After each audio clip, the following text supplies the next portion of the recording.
जिनसे हमें मुकाबला करना है वो न जाने कौन सा झूठ बोल दें, न जाने कौन सी साजिश कर दें और न कौन सी नई बात कर दें, कोई पता नहीं। हम भारतीय जनता पार्टी के बड़े नेताओं के भाषण सुनते हैं, कहते हैं कि हमें नया देश बनाना है। वो कहते हैं कि ये नया देश बनाने का चुनाव है और हमने कहा उन्हीं लोगों से ये नया देश तब बनेगा जब देश का नया प्रधानमंत्री चुना जाएगा और नया प्रधानमंत्री बनाने का भी यही चुनाव है। बताओ ये नया प्रधानमंत्री बनाने का चुनाव है कि नहीं है? और नया प्रधानमंत्री ही बना सकता है, नया प्रधानमंत्री नया देश बना सकता है। कैसी सरकार है? हमें आपको बताया कि रुपया जमा कर दो भ्रष्टाचार खत्म हो जाएगा। हमें आपको समझाया उन्होंने कि ये रुपया जो पुराना वाला है ये जब जमा हो जाएगा तो काला धन आ जाएगा और भ्रष्टाचार खत्म हो जाएगा। बताओ कितना काला धन आया है देश में, भ्रष्टाचार भी नहीं खत्म हुआ।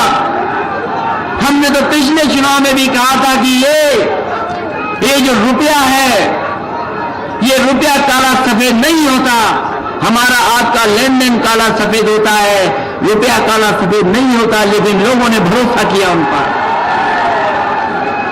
और जो जमा हुआ पैसा बैंकों में वो बैंक से निकाल करके बड़े बड़े लोग लेकर के चले गए।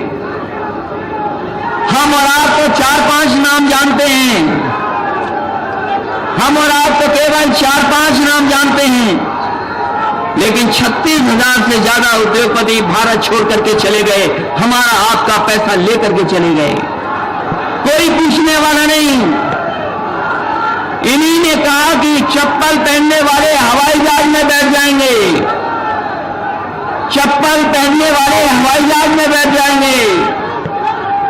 और सुनने में आया है कि जो हवाई जहाज उड़ाने वाली कंपनी है वो हवाई जहाज अपने एयरपोर्ट पे छोड़ करके जा रही है। ये पहली सरकार है जो अपने वादे किए हुए के खिलाफ काम करती है। दुनिया में किसी लोकतंत्र में कोई सरकार नहीं देखनी है आप। ये पहली सरकार है, ये पहली सरकार है जो अपने वादे के खिलाफ काम करती है।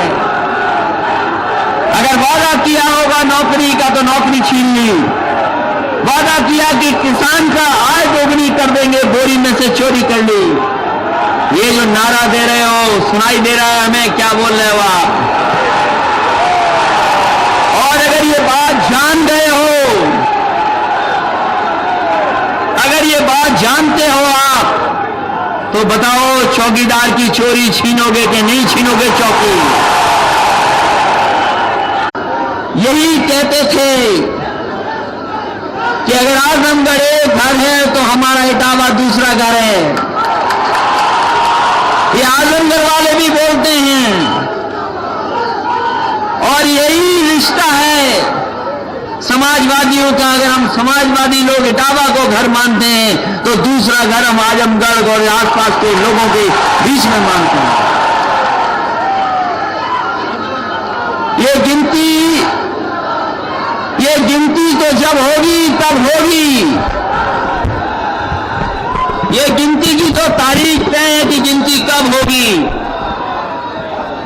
लेकिन जिन्होंने आज गिन लिया होगा और जिन तक आवाज पहुंच गई होगी आज, वो सपा बसपा और आरएलडी का संदेश जान गए होंगे।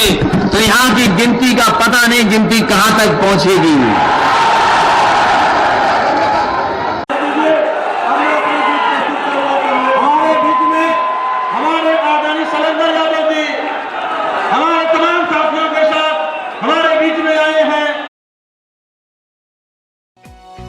We have